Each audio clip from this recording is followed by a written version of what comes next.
Welcome everybody to the 10 time, it's a tongue twister for me, 10 time saving hacks for interior designers.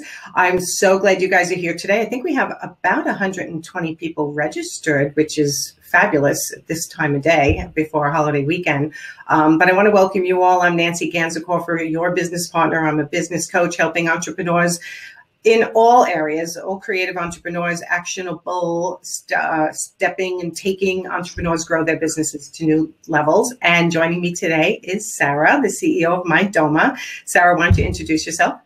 Hi, thank you for having me, Nancy. So my name is Sarah Daniele, and I'm the CEO of MyDoma Studio. We do project and client management software specifically for interior designers. And I'm excited today to talk about some different time-saving hacks. Yeah, you know what, this is going to, if you're not an interior designer and you happen to be on, this is going to be applicable. Most of these steps are applicable to every entrepreneur. So I just want to make sure that people can hear us and see us, because we register that people can see us and hear us, but we never quite know. So while we're waiting for that, I know there's about a 30-second delay on this. Thank you so much for being here, Sarah. I know you're a little under the weather. 'Tis the season, unfortunately. So let me see how many people are in now. They're coming in. So don't hesitate, guys, to ask us questions along the way. We will try to, or give us comments about what you are thinking about what we're saying. And again, just let me know you can hear us, and give me a little, you got to type in the chat, guys, if you want to let us know, because we can't hear you. And let us know where you're calling in from and what you do for a living. So, okay, so let's get started, because we don't want to go over an hour. We really respect everybody's time. So, Sarah, okay, good. People are saying, good. Marianne and Lauren, thank you. And let me know where you guys are from. And everyone else start chiming in. Ottawa designer, Paula, hey. Welcome. Hey, You're Paula, in Canada, that's right? I'm in Ottawa, so that's kind of awesome. Vancouver. Yeah, if you guys can't tell, I'm from Long Island, New York. I get comments everywhere I go. Sounds good. Okay, great. All right, so let's get started here. And again, type in the chat if you have a question about or clarification, or you just think something we said was fabulous. You can tell us that too, because that helps us know that we're on target with helping you guys, which is what we really wanted to focus on today. So, Sarah, you want to start us out? We're going to do 10 time-saving hacks for interior designers. Why don't you get us started? Perfect. I'm looking forward to it. All right, so the first one we're going to do is the Pomodoro technique. So this is, I printed off a little history, because you see I use this one quite religiously, but I thought, let's show a little background. So the Pomodoro technique was developed by, let's not wreck his name, Francesco Cirillo in the late 1980s. Basically, it's a time management technique where you use a Pomodoro timer, which is Italian for tomato, so a kitchen timer. I was going to say that again, because I always say, I'm all Italian, but I say Pomodoro. Am I saying Pomodoro? Yeah, you're saying it right. I'm saying okay. it I have the book right here on my shelf. That's so yeah. funny that you use this too. Let's admit, I'm also half Italian, and I just said it completely wrong. So call myself out. Sorry. No, it's okay. So let's just use the word tomato. I can say that one. So basically use a tomato kitchen timer, and you break up your tasks into about 25-minute chunks. So you start to think of, what task can I get done in 25 minutes? And you start to list your tasks. They always say, like, write them all down, break them up then into 25-minute chunks. Physically set the timer. You set it to 25 minutes. You have to turn off everything else and sit down and do the task. And then at the end, when that timer goes off, you actually can check it off your list as completed. If it's not completed, you need to understand why it's not. Did you set too big of a goal? Did you get distracted? Were you on Facebook answering emails, etc.? If you didn't get distracted, but the task was too much to complete, turn the timer back on and restart. The key with this strategy, though, is to take breaks in between the time chunks. It's very important that you take this anywhere between 5 to 7 minutes, reset your brain, go for a stretch, have a drink of water, and then start again. It's a pretty great technique to break tasks into more manageable pieces. And personally, it's a technique that has worked really well for me when I have a lot of different things on my to-do list. You know what? It's funny because I do have the book and I do use it often. And do I use it every single day? No, but it's something that really helps me when I start to get unfocused and I get overwhelmed with my list of to-dos. So I actually did it this morning because I needed time to, you know, when that email just gets out of control and you know you haven't answered people. I did that this morning. I'm like, okay, I'm going to set my timer. And I used I didn't use the tomato timer or the kitchen timer, but I used my phone and I set 25 minutes. And it was so hard to stay focused for that 25 minutes, but I got through all my emails. So I love that tip. I was going to say, how good did it feel when you're like, I'm done, something I said I would get done, and in 25 minutes? It felt great. And then it started filling up again. But if I hadn't done it, I wouldn't be at the point I am now, which is it's not so bad. So I love that technique. And it really, really does work. I've even been known to tell children and boyfriend, like, I have 5 more minutes. Do not interrupt me. I have to finish this. And that's really important when you're using this technique. So, okay. So my first tip, but tip number 2, it kind of goes along with you as well, because it sounds so simple, but so many people have difficulty mastering. Say no, right? I can't tell you how many things I say no to, and things that people are shocked about. Like, well, shouldn't you be there, or shouldn't you be on that live broadcast, or aren't you going to that? And I'm like, you know what? Right now I'm in a 90-day push, which is the way I do my pushes for my business to go to the next level before I take a break. And I have to say no to things, and it's okay to say no to things, guys. Life is like a soap opera, right?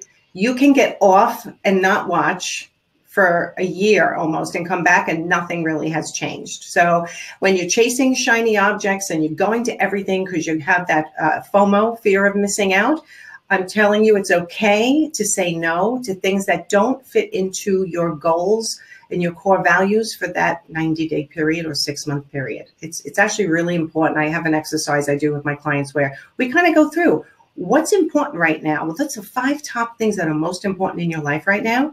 And if you're getting invited somewhere that it's really not going to serve you well, saying no is the greatest time saver ever, right? Yeah, I love that tip so much. It's powerful. You know, I'm guilty of the person that always said yes to everything. Like that was, yes, we can do this. We can be here. We'll do that. Stretch us thin, right? It's taken, you know, the last couple of years to really learn when to say no, because what happens is when you try to be everywhere and do everything, you don't get those goals done, right? Like the goals you set for your 90 days. If you all of a sudden jump ship and try to do everything, you won't get done what you set out to originally do. Absolutely. And, I tell my team all the time, you can say no to me. Like, because I get excited, right? Opportunities come in. I'm like, we could be at this event. We could do this, right? And so I present it to them and I say to them, you can say no. I would rather you tell me I'm too busy because we're trying to do this initiative or complete this business goal, right? That's, to me, I'm like, that shows responsibility and that you're on top of your time. You're managing it because you know what you need to get done, right? And it's empowering. So right. It feels good. It does feel so good to say no. And you know, we all want to do everything. We want to be everywhere. We don't want to miss out.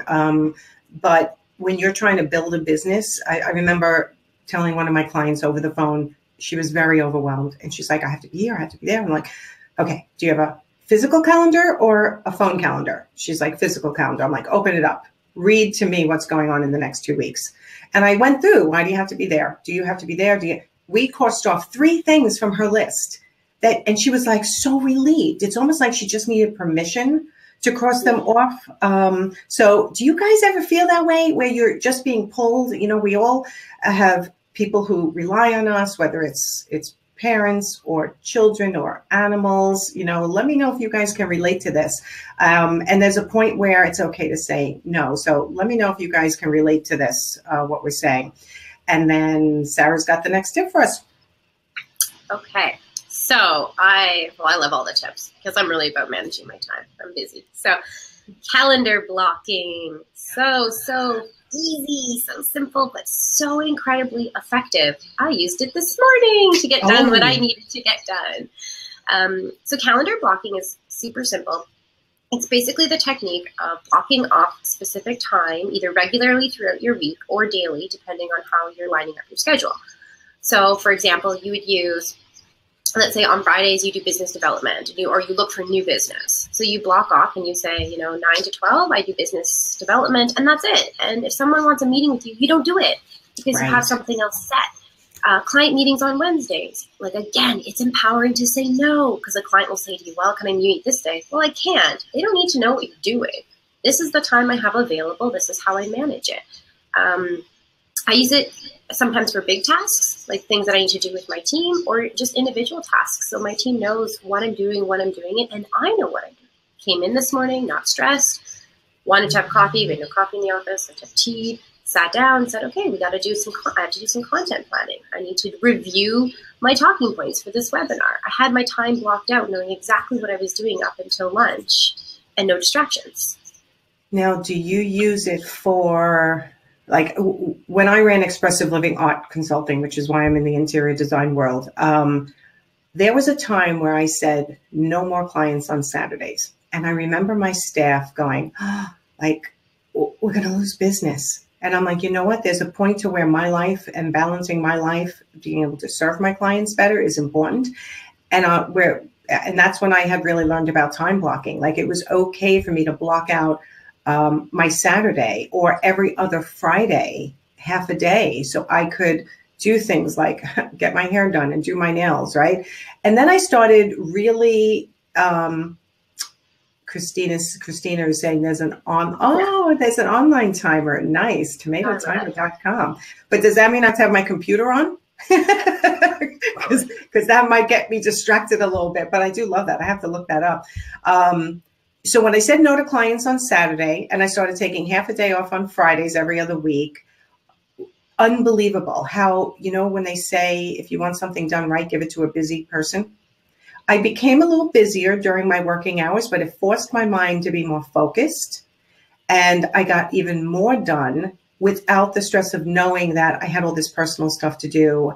And the clients adjust. The bottom line is, if they want you, they're going to adjust their schedule. They're going to tell you the next time they're off on a Friday for a holiday, or if you want to work a holiday, or that they can take a morning off and stay home and meet with you. So very often people will go, no, they won't. I will lose clients. And that's what I thought, but I blocked out my time, like you said, and I lost no business. I probably gained business. So yeah, you likely gained it. Being more organized, streamlining, I'm only available these days versus, hey, I'm available whenever, right? You might as well be very set with your time. I can speak openly, when a lot of people here probably listening are also working mothers or fathers, and that's a balance. You have to balance both. And last year when I had my son, in Canada, we normally get a year off for maternity leave, which is fantastic. But being an entrepreneur, I didn't have that luxury. So it was, time blocking was to the extreme for me, because I had to balance a new baby, but also still running a company, and that didn't stop. So it was, people didn't know is because I had to feed and change my baby, but I was like, I'm available from this time to this time to do a call with you. They don't care. They don't need to know why. This is just the time I do calls, because I know that my baby typically sleeps that time, and I'm available, or I have a babysitter, right? So, nobody needs to know why you're time blocking. It's all for you. How does it make you more efficient to getting your job done in the hours you have available? It's very powerful. Yeah, I'm wondering, does anyone use time blocking? I get out of it once in a while, and then I tend to do it backwards, which is not what I'm suggesting. And you're bringing me back to the fact that I have to do it more proactively. Like, if I look on my calendar and go, oh my God, I have a morning, then I'll block it out and go, this is when I'm going to do my marketing.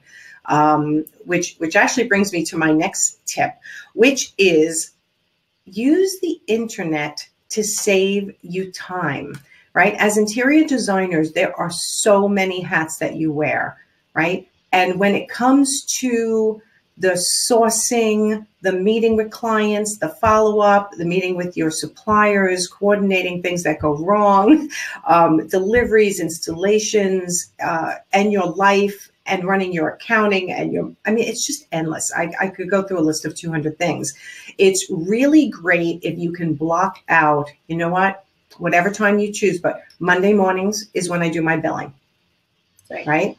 So Later in that day, I'm going to use the internet, which is my tip. Use the internet to make your life easier. That's when I'm going to do my selections for my client. And I'm going to actually send them via email or via something like MyDoma or House or Pinterest, however you guys use the internet. It's going to help you with your time. You, in this day and age, do not always have to be running to the client every single time to show them stuff, right? Sometimes you do. You have to touch and feel fabrics and tiles and things like that, or you have to go with them places.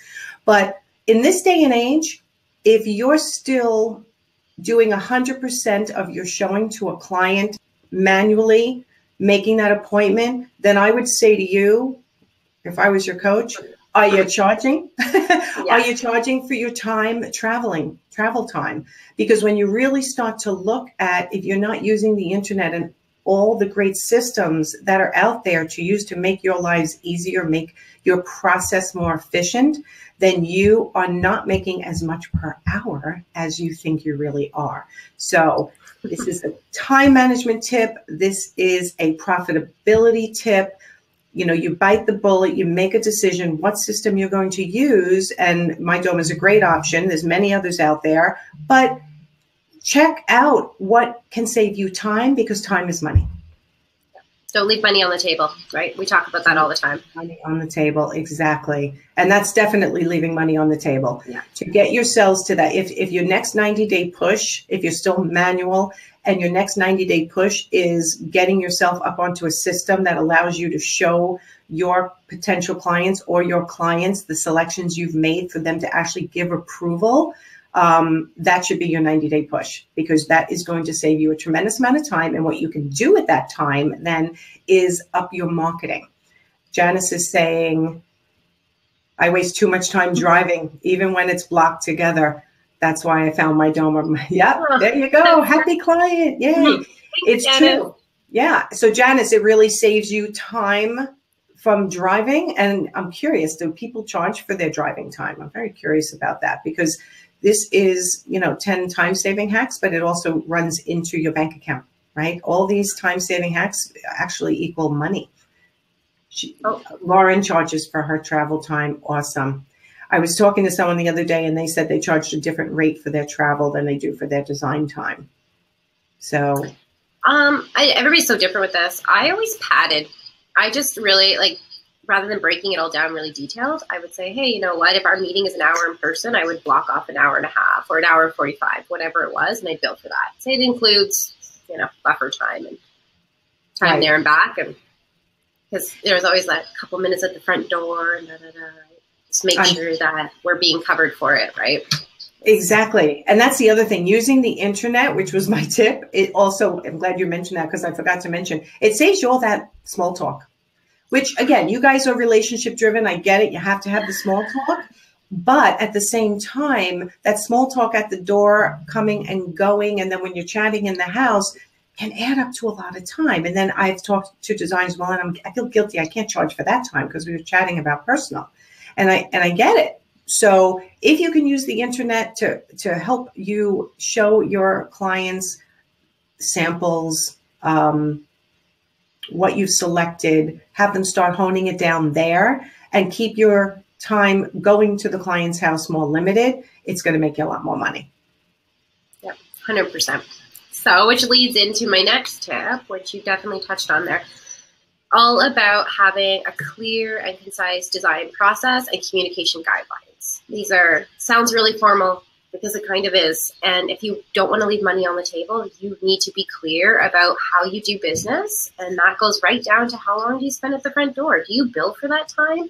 Do you answer text messages? How do you communicate with clients? This is really important, because that could be a huge time waster. So here's a great example, right? I sit down and I'm time blocking and I'm doing my thing, and I hear my phone go off. I switch over and I start answering something, And now what I haven't realized is, just because I'm on my phone, I switched devices. I've now wasted time and diverted my energy and attention from what I was doing to something else.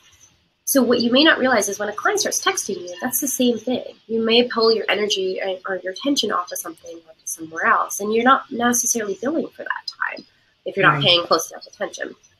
So for me, it's all about just making sure you establish your process. How do you work? How do you accept payment?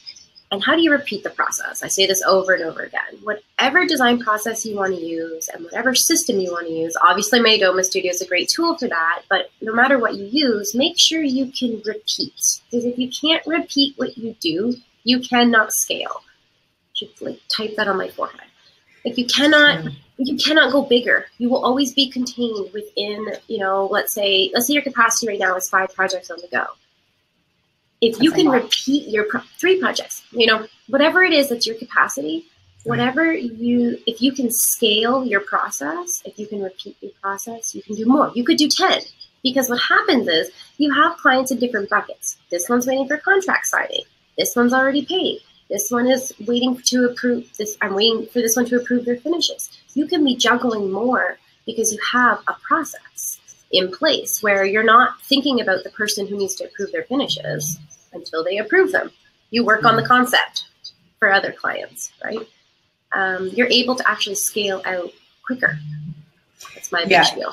It's good, actually. And we both had so many time-saving tips that we had to call it down. But as you're talking, I want to add to that one of the ones I crossed out was The Perfect Day Formula, which is another book. And it's basically what you're saying. If you find a system that works and you go, oh my God, that job went so smoothly, you definitely want to repeat that, right? You want to fine tune your process. Like Sarah's saying, let me just see what Paula said. I have one client that I allow to text me. She pays me hourly fee ahead of time so that she does not feel like she's taken advantage.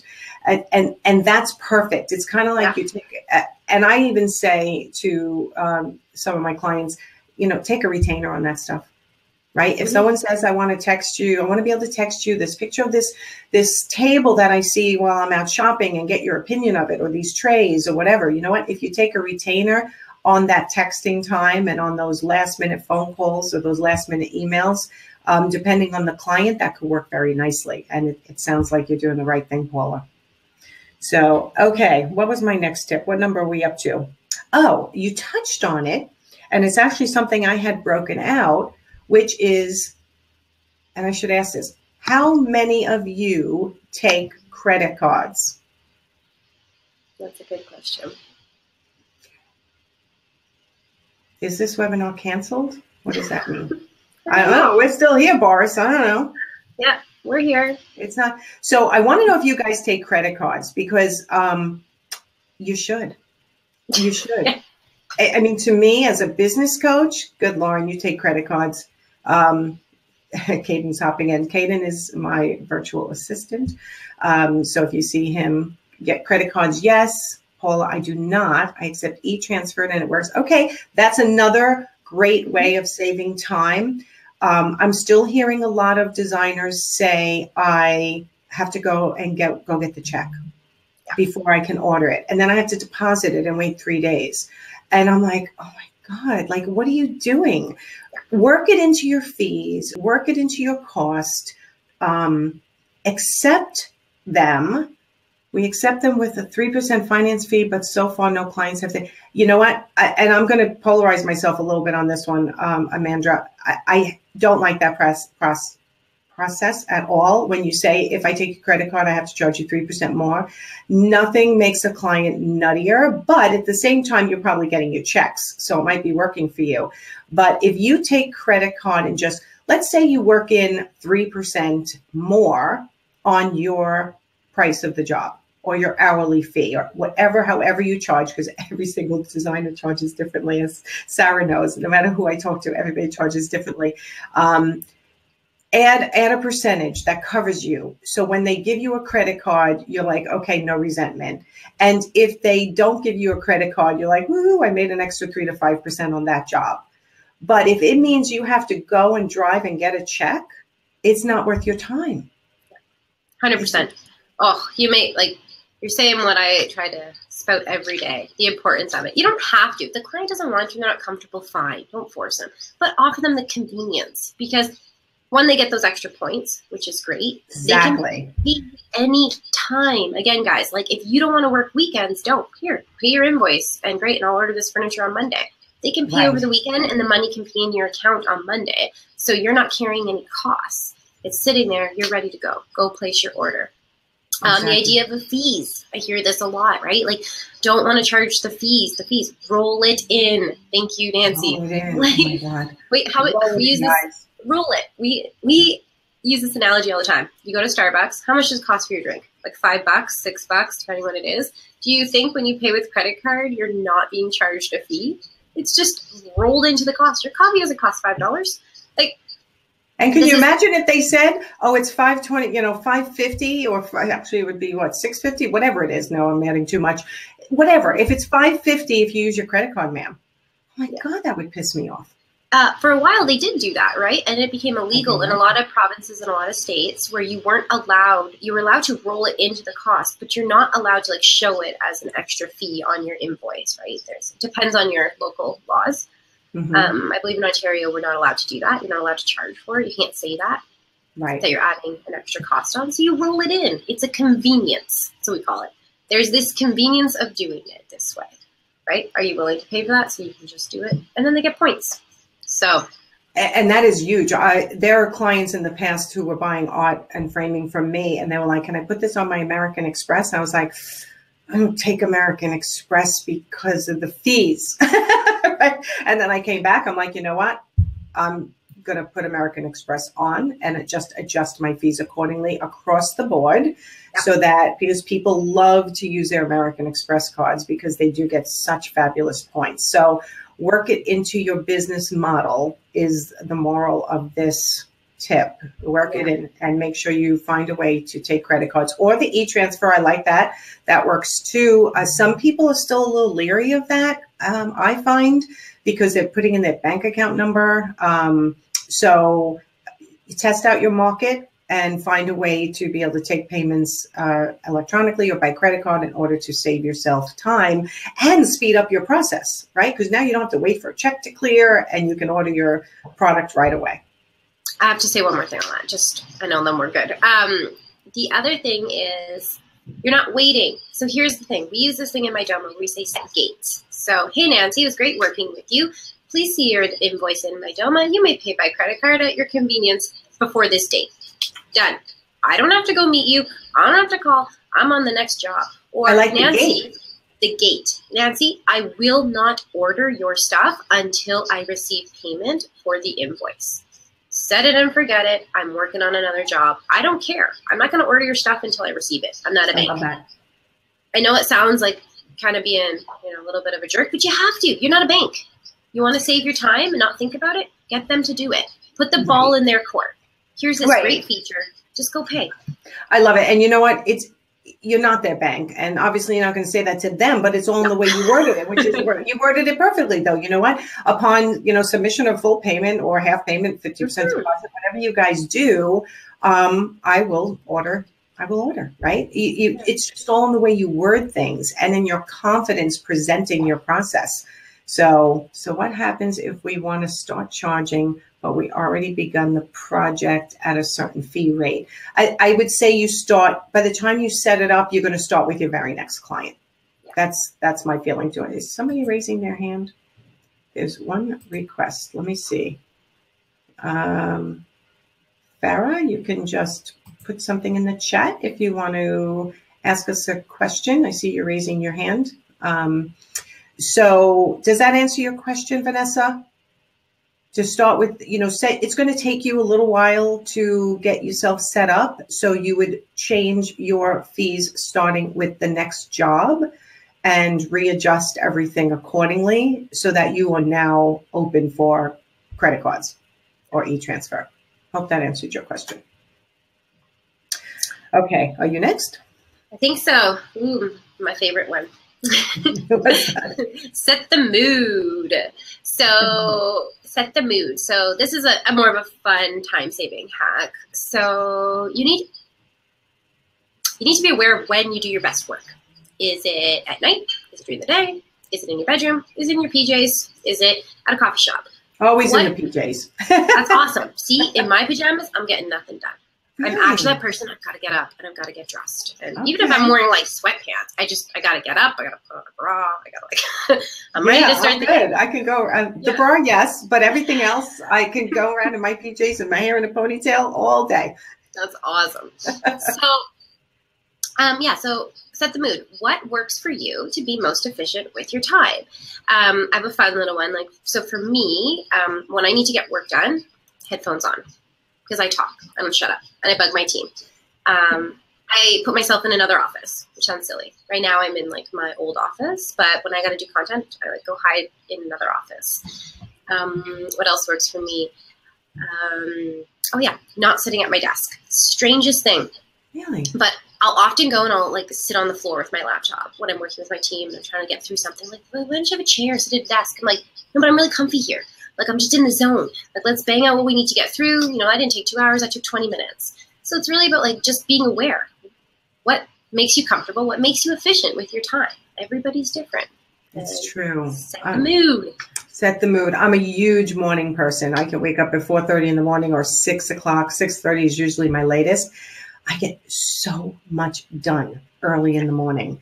And then my energy starts to wane midday, like a lot of people do, that 3 or 4 o'clock. And if I have to take a couple of minutes break, I'll even lay down sometimes if I'm home 15 minutes. I'm a power napper. But you're right, setting the mood and the tone.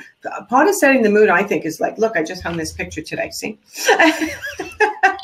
Because I've had this carpeted wall that used to have frames on it behind me, and it makes it so dark. I'm like, you know what? I need to fix up my office. So when you said set the mood, I was thinking, like, my office. But why not? That can be it. So like some people really like a nice clean desk or beautiful artwork behind them. What makes you focus? And if part of that, like for me, when my desk is really messy, I'm not getting as much done. You need to like clean it off. Like maybe it's me procrastinating, but you know, make it, for me, it's like also, if I'm working in my office, I need it to be organized and have my stuff and not junk everywhere. So just be aware. Have fun with it, right? Absolutely. You'll save time. It does save time. And I do, when my desk starts getting too messy, it's not too bad right now, I'll take that 5 minutes and clean it up. And that sets the mood for me to be productive then. So I love that. Let me just see what Farrah. About asking payment for merchandise, I think we should ask for full because they don't pay half the payment at a retail store. You know, that's a very good argument. How do you feel about that, Sarah? While I'm formulating I agree. I'm going to throw it right back in your lap. You agree? I agree. Yeah, you should take payment in full. But if I walk it, not being delivered. Well, you could do a holdback. You could do a partial holdback. But the thing is, I guess it depends on the ordering process. If I'm expected to pay in full up front when I'm buying it, like I'm not your, again, to be polite, I'm not your bank, right? So in the event that you decide not to pay, what if the furniture comes and they decide not to pay, right? Who pays for that? And plus the flow time, right? Now you've had to pay in full. And even though we know you guys get a discount, it's still, you've had to pay in full. And that's actually a really good point. Why shouldn't the client have to? But again, this could be a whole industry discussion, because why shouldn't everyone have to pay for merchandise in full? And just like you would if it was delivered from a store, when it gets delivered, if it's damaged or something, then you deal with it. But as a designer, you have to lay out the funds to place that order. Why shouldn't you be paid in full? Exactly. I think it comes down to also kind of about that process, like who's managing the order, right? So in the event that it does come damaged, am I your contact as the designer? Am I going to make sure that I get that fixed and delivered in a timely fashion? Well, it needs to be paid for, right? That's part of my added benefit, right? I'm coming at it and I'm going to take care of it for you. And it's a time saver for you, because if you do get payment in full and there are no issues, you're not now billing for the second half, waiting for it. So I actually really like that, Farrah. I think that's a bigger discussion. And I'm going to throw that out at a couple of people in the industry, and we're going to have some live conversation about that, because I'd love to hear how people weigh in on that. And if any other designers, does anyone take full price of product in their design business? I'd love to see what other people do. It's a good question. That's a good question, right? I think that's one for Joe Hecker, right? He'll blow that whole thing up. Yes. With his Lauren, you take full payment. Interesting. I've never been asked that from one of my coaching clients, and I've never actually identified that, quite honestly, as a time saver. But I think that's a good idea. Yes, depending on the project and the client. Okay. Now it's interesting. Why depending on the client and the project? Because I like to teach people to lead the process. Like Sarah said, have your process and repeat what has worked for you. Bridget always takes. Okay. So go ahead.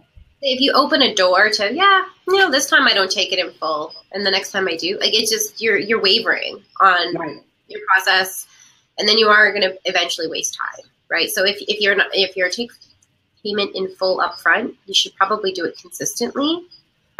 Give the same respect and level of experience to all your clients. This is why you do. You have a reason, right? So you just justify. Everything can be justified, and it'll also help you identify your ideal client, right? So if a client has a big issue with paying for things up front, then they're probably not someone you want to work with. Because that leads me to believe if they're not willing to pay up front, then there might be an issue why they wouldn't pay later when it comes in. Right. Now they might have a reason they don't want to pay for it in full. You've just given them an opening not to owe you money. And to have to chase it is definitely going to. You don't want to chase, and that's a time waster. That is a huge time waster. So, it looks like everyone is pretty much weighing and they get either the full, and that's probably why it's never come up in the coaching with my clients, because it's something they already do. Is that Helen or Helene? Helene? Yeah, perfect. 75% upfront, balance upon delivery. Like, it's not getting delivered unless you pay it, or the day it's scheduled for delivery, you got to pay the balance, right? Which is why taking credit card and e-transfer works really well. I did that for the artwork. I'd be like, I'm delivering today. I'm processing the remaining balance on your credit card today, right? And before I actually deliver it, I'm done. And while I'm communicating with them that coordinating the delivery, I might as well put that in the conversation as well, rather than deliver, go back to my desk, do the invoice, email it to them, and then wait, right? So that's a time saver too. Okay, let me see. My next one is releasing perfectionism. Farah says she's ironing out her process so that this is something that I love it. I agree completely. So releasing perfectionism, I deal with this so often, almost on a daily basis. And it's actually funny. My ex-husband said to me once, like a resume, everyone's always trying to perfect their resumes, perfect their bios. And in the meantime, nobody's seeing it, right? So having grown 3 businesses at this point, let me tell you, I'm anything but perfect when I first roll out, right? If Sarah and I waited to do this webinar to teach you guys and to help you get to the next level in your business till we had the perfect, title and the perfect 10, although I think they're pretty perfect, we would never have done this, right? So I'm glad that Sarah's a lot like me. We want it to be informative and fabulous and teaching, and you're taking your time to listen to us. We want it to be great. But if we had been perfectionists, we would have never gotten to this stage where we were actually here with you today. So when you're sourcing furniture and sourcing things for clients, obviously a little bit more perfectionism kicks in. But I find that people are so afraid to step out of their box and maybe market themselves in a different way because they're like, I don't look perfect. I don't sound like her. I don't, right? And it really locks you up when you're growing your business if you're stuck in perfectionism. Do you agree? 100%. Hard lesson for us to learn in a couple different capacities. So, running building a software from scratch, right? So backstory super quick is for years, not years, but a good 2 years, we kept in a quiet beta, right? Like perfecting. And somebody once said to me, hey, if it's perfect, it's too late. It's too late if you release it once it's perfect. Put it out in the world. Test it. Get feedback. Make mistakes. That's how you grow. That's how you get better. Maybe sourcing furniture, you want the right stuff. I get it. But you need to make relationships, find out who they are. But then when you're testing something, maybe it's a marketing email, maybe it's a social media post, a blog, a vlog, whatever it is, test it. Put it out there. Don't worry about being a perfectionist. People are fairly kind, and they'll give you good constructive feedback. They want to. Yeah, you know what, and it's true too, just to release some anxiety for people who are trying to maybe market themselves in a new way. Not that many people actually see it in the beginning. Right? I remember when I first started doing my Facebook Lives, and I'm like, oh my God, I'm like, I'm not ready. And then I'm realizing, you know, only 3 people saw it. And I could actually take it down. And then the consistency, I got better. But I would just go on and go, you know what? I'm nervous, guys. This is my first time and nobody's even watching. Like, just put it out there. We're all human. None of us are perfect. And if perfection is locking you up, it's time to shake yourself past that and just start putting your toe in the water a little bit to start getting used to it. It always takes me 3 times of doing something new before the 4th time when I say, you know what, I can actually do this and I don't feel that anxiety anymore. So sometimes it's forcing yourself through. Let me just see what we have as comments. Oh, I like that one. No perfectionism needed. It's true, Bridget. 50% for years, but I see why full payment. Yep, Jill, I think that's actually a good shift in your business model. I think that could be very helpful as a time saver. If it's a short term, okay. Okay, good. I love the fact that you guys are sharing information with each other, because we're not here just to throw information at you. We actually want you to learn. We'll learn from you and you can learn from us. How do you deal with a project that is dragging on over 2 years and is still being billed at your rate from 2 years ago? Entering a phase 2 of the project, would love to bring it up to my current fees. I actually did do this once. I changed the way, and I was never a full-blown designer. I was an art consultant, but someone had me do $40,000 worth of art and framing in their home, and then they moved to another house two or 3 years later. And I had changed my business model by then. So I started in the home with my old business model, and I realized I shouldn't have done that. So I met with them and I said, listen, can I talk to you about something? I kind of followed through with the original way I was billing you 2 or 3 years ago, but I no longer work that way. My business model now is this, and let me tell you why. And they were like, oh, okay. Like, it was fine. Now, I know in your case, you're probably, I don't know how to pronounce your name. I'm not even going to try because I don't want to butcher it. What you want to do is pick a point, maybe January 1st. It's kind of like a nice starting point. And you could probably say to them, you know, listen, I've readjusted my business plan a little bit, my business model, I should have said. And now I'm adjusting my fees to adjust to the cost of living and the cost of, if you have a staff, bringing on more staff, bringing on more systems that have made me more efficient to you over the last 2 years, right? Whatever you can think of that you've kind of added to your process or become better at over the last 2 years.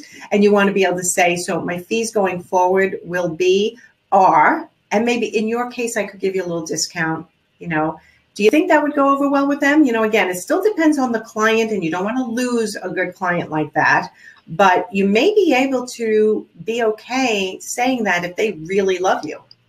Yeah, and especially with it being a phase 2 of a project, it's a good opening. Just say, like, something has changed, right? We're now entering this phase. My costs have changed, I want to speak with you. Like, there's an opening there. It would be harder to do if you were in the middle of, like, phase 1. And you're like, by the way, you know, I'm raising my fees $50 an hour.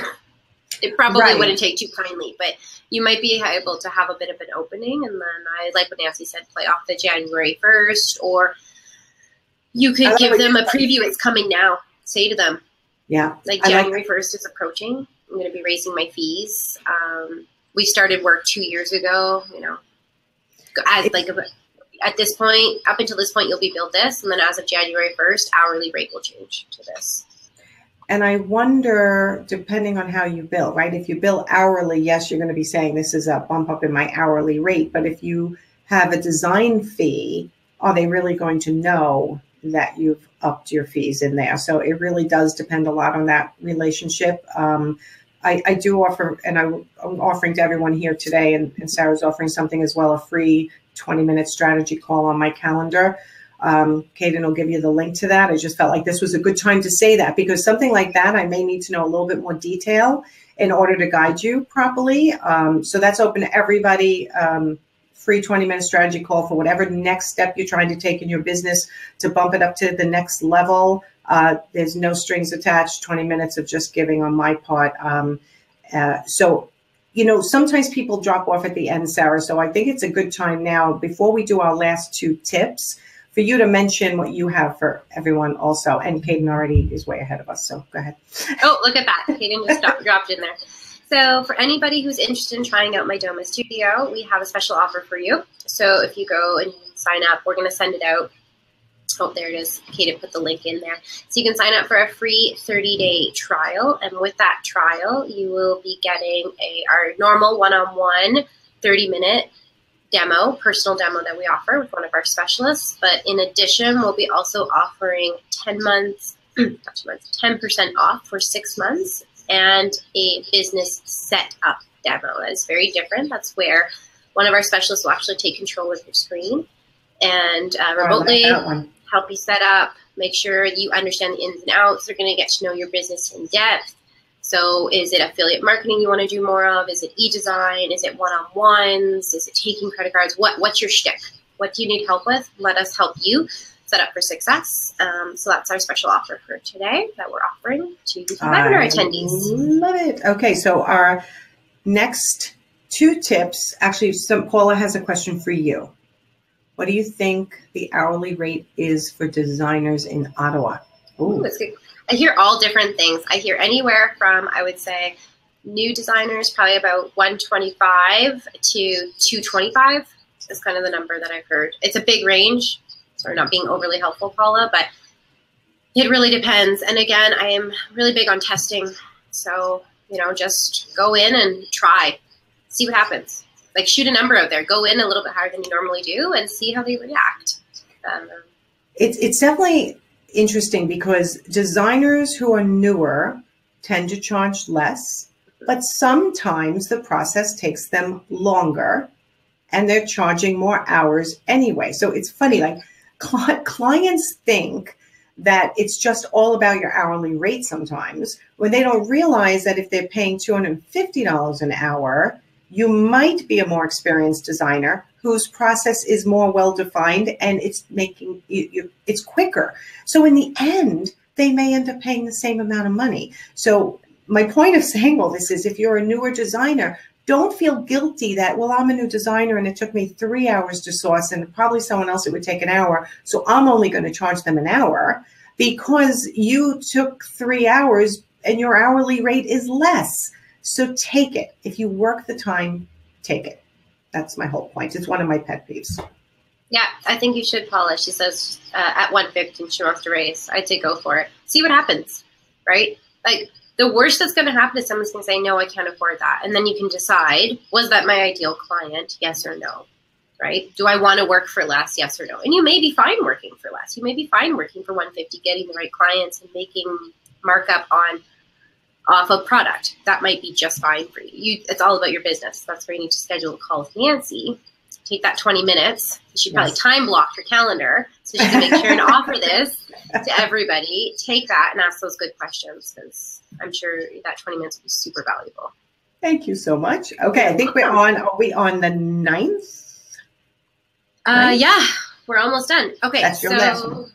Work smart, not hard. We've heard this forever and ever and ever. This actually ties into all of the different points that we've talked about so far. So this really comes down to working less hours, but getting the same amount of results, which is a hard concept to wrap around our heads, especially as designers, because I know that we're all guilty of working late nights and working on weekends and spending way more time sourcing than we thought it would take. But again, if you use the techniques that we've talked about so far, so time blocking, actually using calendar blocking, time blocking, taking credit cards, all of these processes are going to help you save time. You're going to work a condensed amount of hours, and you'll actually get more work done in those times. What's key about work smart, not hard, is to take breaks. Your power nap comment for earlier is so important. If you can, do it. Recharge. You're not a robot. Go for walks. So even though I have a cold today, I actually go for a walk every single day. I take my dog. He comes to the office, and so I take him for a walk. Usually he'll start whining anytime, but closer to maybe 2:30. he'll be right. Let's go. We got to go for a walk. I get up. I stretch my legs, drag the team out if they want to come, 15, 20 minutes max. Do a little walk around the building, get some fresh air. The amount it's so you important. recharge, so important. I come back. I know I got to pick my son up from daycare a couple hours later. The amount of time after that walk, I am efficient. I get so much done when I would normally crash in the afternoon and sit there and mess around on Facebook, obsessively check emails. Right? Mess around on Facebook. We're all guilty of that, right? Sometimes I just have to go. And I wish. Yeah. I met somebody once who said I literally took it off my phone, and I thought I started having heart palpitations. I'm like, I don't know if I can do that. That's drastic. Yeah. but it, I was just gonna say, what else? Yeah, basically breaking time into manageable chunks, getting fresh air, sleeping well, all of these things, right? Eating well, go out, get a glass of water. Like all these things actually help you work smart, not hard, and you will actually get more work done. You will take Saturdays off. You won't be checking emails on Saturdays. You're inspiring me because I definitely fall.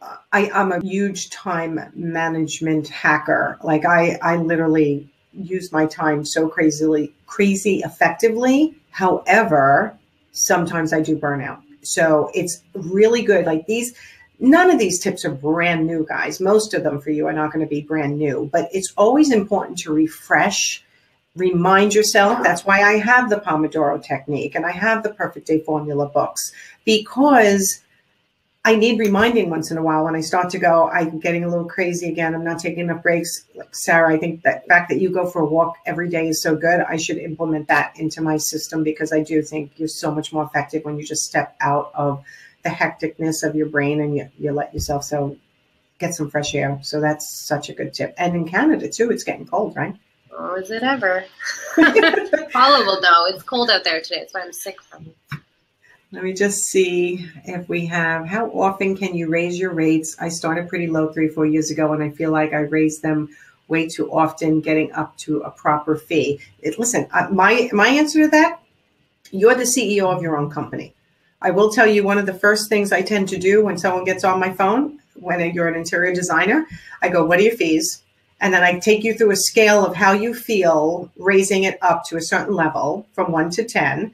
And when you're somewhere around a 5 or 6, just slightly uncomfortable, but think you can actually ask for it, that's where I tell you to set your fees. And so it really doesn't matter how often you raise your fees. You could just raise them. You're the CEO of your own company, right? So if you need to raise your fees, you raise your fees. And again, hop on my calendar. I will give you the confidence to raise your fees. What do you think of that, Sarah? Yeah, it's absolutely smart. 100%. Like you need to be, don't be scared. Don't be scared. You deserve to be paid for your time. Yeah. You deserve to be paid for your intellectual property. Let me just see what's rolling in here before I give my final tip. That's awesome. I've been thinking about my Doma. Oh, good. Elizabeth's going to take you up on your offer to get that discount on my Doma. Okay, thank you. Think of raising. Oh, good. Cool. We read that. How often we talked about that. I'm sorry, guys. I'm just reading. Maybe it's cold outside. Thanks, Paula. I go and work out in the morning and I'm energized. Yeah, I used to do that. Now I have to get back to doing that. 175 at present. Okay, depending on where you're located, that might be perfect. That's my calendar again. 175 is pretty standard for a senior designer. See, I live in New York. So sometimes senior designers even charge even more, right? They're 200, 250. If they're in Manhattan, which I am not, it could be even more than that. A 2-hour consultation could be $700 because they have to get on the subway to get to where they're going or park their car in a parking garage. So yes, it matters where you're located. Yes, it matters what your peers are doing, but I don't believe in the word competition because it's not really about your fees, as I explained before. If you're a junior designer, you're taking more time and the client's paying it anyway. And if you're a senior designer, you're probably a little quicker. So it comes out to the same amount in a lot of, often, I should say, it really often does. So know what your market bears and what you feel comfortable offering as your fee. Yeah, it's like, what is your, and then there's like, Nancy will answer these questions to people in their call. What's your overhead, right? Do you need to charge more an hour because you have staff and you have an office, right? That type of experience, like, does the client come and meet you in an office that you pay rent for? Well, you probably need to charge more an hour for that. And they're going to appreciate that type of service. They come in, you offer them a coffee, they can see the samples. You're not meeting them at their home or in a coffee shop, right? So you meet in a coffee shop, yeah, your hourly rate's going to be a little bit lower. You meet at their home, your hourly rate might be a little lower. You're inviting them in, giving them a great experience. You got a bigger overhead. You got to pay for Absolutely. that. So that's business. That's business. And what's your process? What's your charge? What are your fees? Yes. And you know what? That rolls me perfectly into my last tip, which is if you think you possibly should be hiring an assistant, but you're not sure, you probably should be hiring an assistant. Okay. So I'll tell a story about this. So when I ran Expressive Living, I was a one-man show for about 5 years, and my income was capped because I'm only one person. I was raising 3 kids. I started this Expressive Living when my youngest was 2.5. And I had 3 kids, you know, so 2, 5, and 7, I think they were at the time. And 5 years later, 12, whatever, 12, 10, and 5, it was very hard to get my income to the next level. But as you can see, I'm a very driven entrepreneur. But I thought, oh my God, I'm so scared. I want to hire somebody, but I don't know if my income, if I can continue to afford them. And here's what happened. I put a posting at a local design school for at the time, The Apprentice was on. Do you remember that show? You know who? The Apprentice? Okay. So, I put a posting. It was so funny at the time. You know, I'm looking for an apprentice. So after probably a couple of people laughed at me, 2 people applied and I hired somebody. And she had an art background and she had everything that I needed. Then I'm like, okay, can we start at 2 days a week? You know, there are people out there that can help you, and you're not going to grow to the next level. If you're really managing your time, let's say you take all these suggestions and you do them perfectly, or you're listening going, oh, I don't need any of this, but I still don't have any time. Well, guess what? Then you need to hire an assistant. You need to hire an assistant. I could be a virtual assistant. I have 3 of those, but I'm a coach, so it's a little different. Or a physical assistant in your office. But let's say you need help with your accounting or your social media. That can be a virtual assistant. That does not have to be someone who comes to your home or your office or your showroom, wherever you are. But if you are trying to get yourself to that next level and you're just stalled, my gut would tell me it's because you need to release some control.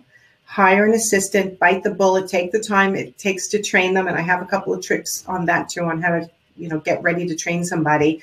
That's my last tip. Hire an assistant before you actually need one so that you can get your business up to the next level.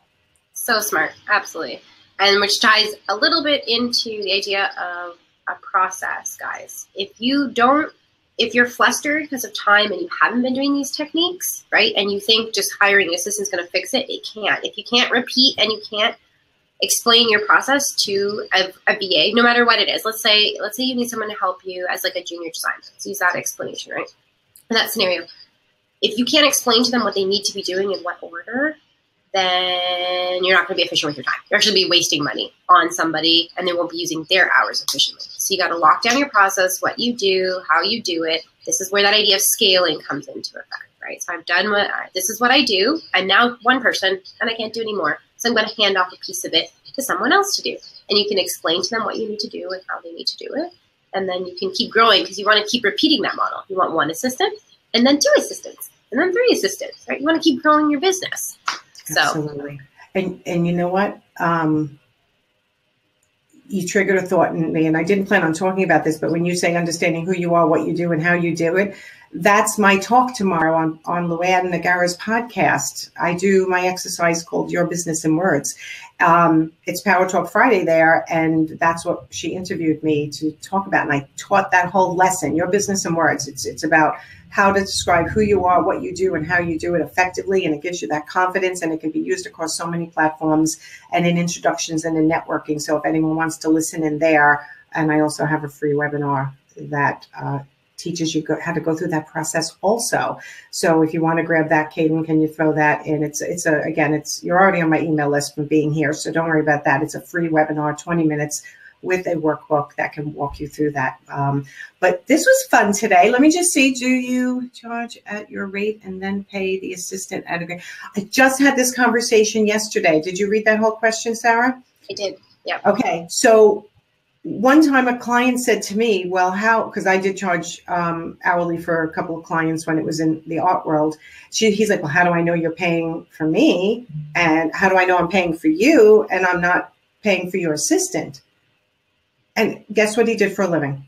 Can you guess? I don't He's know. a lawyer. Right? So the lawyers do that, right? If you're paying for them, they charge you $750 an hour. And if you're paying for their assistant, it's $350 an hour. And I looked at him, I said, I'm not a lawyer. When my assistant is working on your file, she's working under my supervision. So you're actually getting two people for the price of one. So no, my cost does not change. I do have a designer client and I like the way she does this. She creates one big fee for the project. It's not hourly. She has additional hourly add-ons if they need it. But in her background calculation of when she figures out how much that job's going to cost her, and then adding her markup, she does calculate how many hours she thinks her assistant will work on that project, how many hours she will, and all her travel time, her this or that, and that taxes everything, and presents them with one fee. The project's going to cost $40,000 or $100,000, and she doesn't show them all the detail, which works for her clients. She's a Manhattan designer. I don't know if she's here today, but and I thought, okay, she doesn't show that to the client, because when I first heard that, I was like you don't say to the client, I'm 250, but if my assistant comes, it's 125, and she's like, no. I'm like, oh, okay. So I don't think if I go back to do you pay your assistant agreed upon rate? Do you charge at your rate and then you pay? Yes. You charge at your rate, and your costs of running your business, including the electric, the gas, the car, your systems, whatever you use to run your business is your business, right? You don't go to a dentist's office and they tell you everything why are they charging you a fortune? Because they have to keep the lights on. You're a business. You're not a hobby. I love that. Anything to add to that one? That strong statement I just made? It's fantastic. No, leave it at that. So good. Okay, so we're actually 2 minutes over, guys. Any last questions? And, let us know if you found this helpful today. And don't forget, repeat your offer one more time, Sarah. I'm running out of steam here. Sorry. No, I'm just bugging. Okay, so it is a 30-day free trial of my Doma studio with 10% off for 6 months, and then a complimentary business setup demo or training, which is normally a $299 value. And that's where we take care of the screen, and it's worth your time. So we're going to sit there. We want to make sure that you're 100% ready to go and you understand everything and make it nice and easy for you. Hit the ground running. Absolutely. I love that. And again, if you need me, you can hop on my calendar for a free 20-minute strategy call. Again, no strings attached. At the end, I will ask you, do you want to hear about any of the coaching programs I have going on or coming up? If you say no, I'm totally fine with that. I'm here to serve you guys and get you to get your businesses up to this next level. So thank you so much, Sarah, for doing this together. Oh, thank you for having me. This was really good. I think we should do another one. This was fun. Good questions. I would totally do this. I love the interaction. And, how many people ended up showing up? It's been varied, but I know 122 people registered total. We've been up and down. We never hit the 122. So everyone who registered will get the replay, which is awesome. So I know my offer stands on my calendar, even for the replay people. Does your offer stand? Yeah, that's right. Sorry, absolutely. Okay. So the offer will be emailed out directly, and anybody who registered will get access to that offer. Okay, perfect. Well, thank you so much, guys, for listening live, and I hope we were able to help you guys out. It looks like we're getting some positive feedback, which is great. Even though we look really experienced at this, both of us we always get a little bit like, okay. And thank you for being here through your cold. I really appreciate it. Great call. I come from a corporate background. I've thought of many times. Excellent. Stand in your own power, guys. Oh, and we'll see you soon. Bye. Bye.